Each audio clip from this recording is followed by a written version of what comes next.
At ayan, ngayon ay meron po tayong isang napakalaking balita dito na yumanig sa buong financial world na sigurado pong magpapabago sa inyong pananaw sa hinaharap ni XRP. Sabi po sa title ng balita natin dito mula kay Times Tabloid ay VanEck officially identifies XRP ledger. And here's the latest. Yan. Ang VanEck daw, ito po ay isa sa pinakamalaking asset managers sa buong mundo na may hawak na bilyong-bilyong dolyar. Ay opisyal na pong kinilala ang XRP Ledger or XRPL bilang isang key infrastructure. Hindi lang ito basta-basta post sa social media o haka-haka lang. Ito po ay nakapaloob sa isang formal na research piece na pinamagatang The Rise of Corporate Blockchains. Inilathala ito ni Patrick Bush at saka Matthew Siegel. Ayan po. Ito po ay mga top analyst. Yan, ang report po na ito ay nagsisilbing kumpirmasyon na ang XRPL ay hindi na lang isang crypto project, kundi isang seryosong katunggali sa mga dambuhalang legacy systems na nagpapatakbo ng ekonomiya ng mundo. Kaya sa balitang ito, ay pag-uusapan po natin ang malalim. Yan, malalim na bawat detalye ng balitang ito. At ang mga nakakalulang numero at kung bakit ang XRPL ay direktang itinapat ng VanEck laban sa mga higante gaya po ng Swift, Goldman Sachs at saka JP Morgan. Ayan, ngayon ay simulan po natin sa $60 billion opportunity. Ayan, ito po ang pinakabagong numero. Sa ulat po ng VanEck ay tinukoy po nila ang isang oportunidad na $60 billion. Ayan. Ano nga ba ang opportunity na ito? Ito po ang halaga ng mga settlement flows o ang daloy ng pera na kasalukuyang hawak ng mga lumang sistema. Ang mga tinatawag po nating legacy systems. Ayon po sa VanEck, ang mga korporasyon ay unti-unti nang bumubuo ng sarili po nilang blockchain infrastructure para makuha ang mga flows na ito.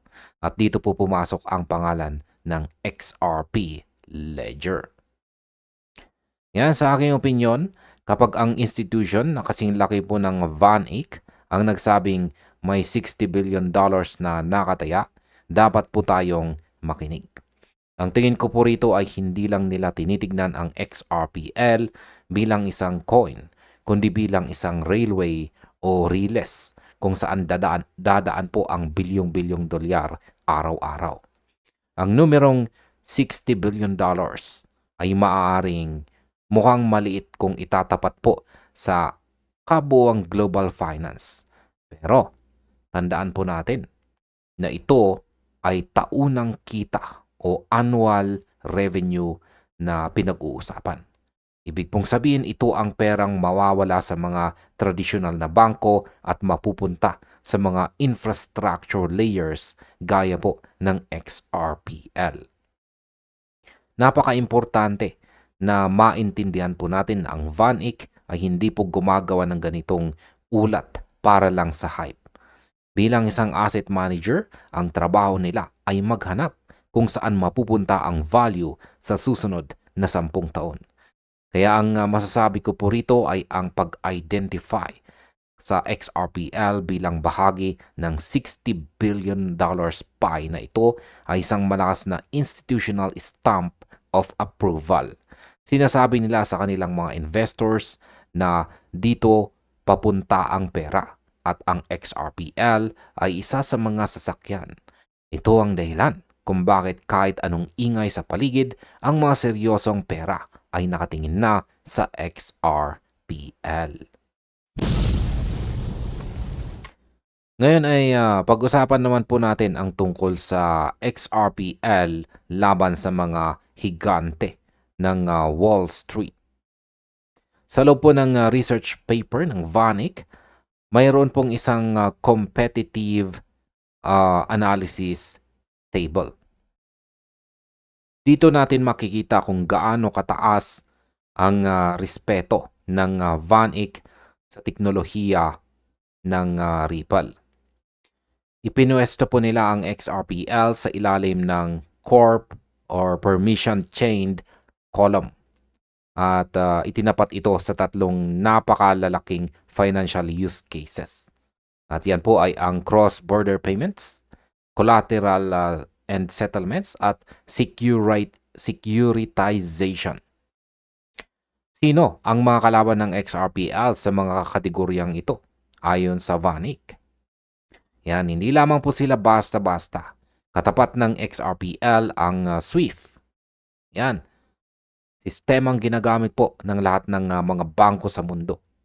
At nandyan din po ang DTCC at ang Euroclear na humahawak po ng trilyong dolyar sa settlements. At ang mga investment giants, gaya naman ng Goldman Sachs, JP Morgan at saka Citigroup. Sa aking opinyon ay isipin nyo na lang mga kripto. Ang XRP Ledger ay inihanay ng VanEck sa parehong level ng mga institusyong daang-daang taon na sa industriya. Sa kategorya ng cross-border payments, ayan, itinapat nila ang XRPL laban sa SWIFT. Alam naman natin na ang SWIFT ay mabagal at mahal. Kaya masasabi ko po rito ay ang pagpili sa XRPL bilang pangunahing challenger ay nagpapatunay na ang bilis at low-cost nature ng ledger ay ang tanging solusyon na sapat para palitan ang lumang sistema. Gayon din po sa collateral at saka settlement. Sa kasalukuyan, ang JP Morgan at Goldman Sachs ang mga hari rito. Pero sa ulat o report po ng VanEck, ipinapakita nila ng XRPL ay may kakayahang humawak ng settlement economics na dati ay hawak lang ng mga bangkong ito. Kaya para sa akin, ito po ay isang paradigm shift. Hindi na tayo nakikipagkompetensya kay Bitcoin o Ethereum sa puntong ito.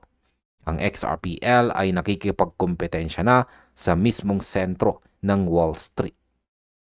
Ang pagkakahanay ng XRPL kasama ang mga platforms gaya po ng Kenexis at Finality ay nagpapakita na ang XRPL ay nasa Premier League na ng blockchain technology. Pag-usapan naman po natin ang numero sa likod ng 2030 projections. Ayan, hatiin po natin ang mga numerong ibinigay ng VanEck para sa taong 2030. Una, ang cross-border payments ay inaasahang magdadala po ng $20 billion sa annual revenue. Ito ay suportado ng $7.5 trillion na daily foreign exchange volume. Pangalawa ay ang collateral and settlement projects na inaasahang magdadala ng $10 billion mula sa nakakalulang $2.3 quadrillion na settled volume. At ang pangatlo ay ang securitization na may $15 billion na estimate. Yan, sa aking opinion, ang total na ito ay mahigit $45 billion hanggang $60 billion revenue. Ngayon ay bakit ito mahalaga para sa atin na nag-hold dito kay XRP? Mahalaga ito sa atin. Yan, dahil ang revenue na ito ay kailangang dumaan sa isang infrastructure. Kung ang XRPL ang gagamitin sa kahit maliit na porsyento lang ng $7.5 trillion na daily volume, ang demand para kay XRP bilang bridge asset ay magiging organic at dambuhala. Kaya masasabi ko po sa projections na ito ay conservative pa nga ang VanEck. Sa mundo ng finance, kapag ang isang sistema ay napatunayang mas mabilis at mas mura ang adoption rate. Yan, ang adoption rate po nito ay madalas na lumalampas sa mga forecast. Ang $2.3 quadrillion na settled volume ay isa pong numero. Yan, ito po ay isang numero na mahirap pong isipin. Pero ito ang realidad ng global economy. Yan. Kung ang XRPL ay magiging bahagi po ng collateral and settlement layer, hindi lang ito usapin ng pagtaas ng presyo. Ito ay usapin ng pagiging essential utility. Sa madaling salita, hindi na mapapatakbo ang global finance nang wala ang XRPL. Ito ang tunay na long game na tinitignan po ng Van Eck. Pag-usapan naman po natin ang tungkol po sa paglipat ng value mula sa tokens patungo sa infrastructure. Yan, may isa pong babala ang Van Eck sa kanilang report. Simula early 2025, napansin nila na ang Ethereum ay bumaba po sa 40%. At ang Solana naman ay bumaba ng 57%. Samantalang ang kanilang crypto equity index, yan, or MVDAPPP, ay bumaba lang ng 4%. Ang tanong ay bakit? Dahil ayon po sa Van Eck, ang value ay lumilipat na mula sa mga protocol tokens patungo sa mga infrastructure providers at saka corporate blockchains. Ang magandang balita po para sa atin, ang XRPL ay direktang pinangalanan bilang bahagi ng infrastructure category na ito. Yan, hindi na ito tinitingnan bilang isang speculative token lamang, kundi bilang isang pundasyon kung saan itatayo ang mga corporate financial systems. Sa aking opinyon, ito ang isa sa pinaka-interesting na bahagi ng report dito. Maraming tao ang nag-iisip na ang lahat ng crypto ay pare-pareho. Pero ipinaliwanag ng Van Eck na mayroong divergence o paghihiwalay na nangyayari. Ang mga coins na walang malinaw na revenue-generating use case ay unti-unting mawawalan ng halaga. Ang XRPL naman sa kabilang banda ay inilagay nila sa kabilang panig, kung saan ay sa panig ng infrastructure. Kaya masasabi ko lamang dito ay simple. Ang value sa hinaharap ay hindi manggagaling sa hype o sa mga tweets ni Elon Musk. Ang value ay manggagaling po sa utility at revenue.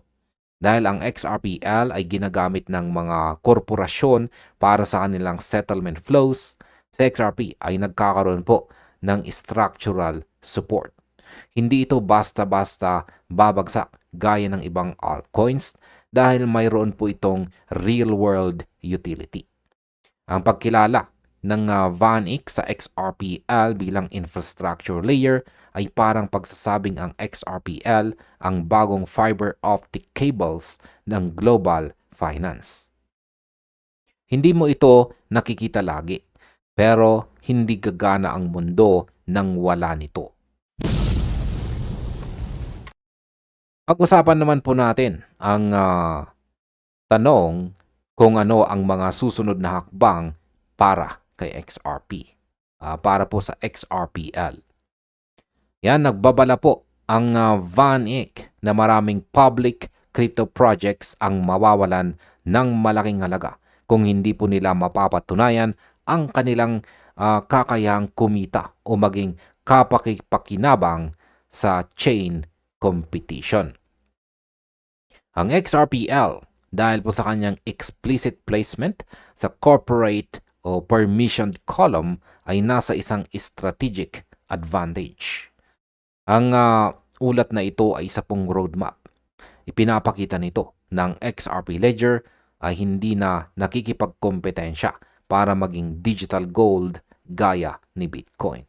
Nakikipagkompetensya ito para maging digital central bank infrastructure ng mundo.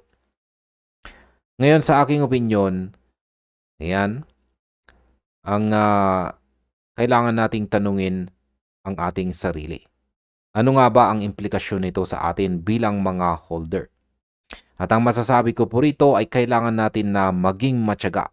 Ang mga ganitong klaseng institutional shifts ay hindi po nangyayari sa loob ng isang linggo lamang.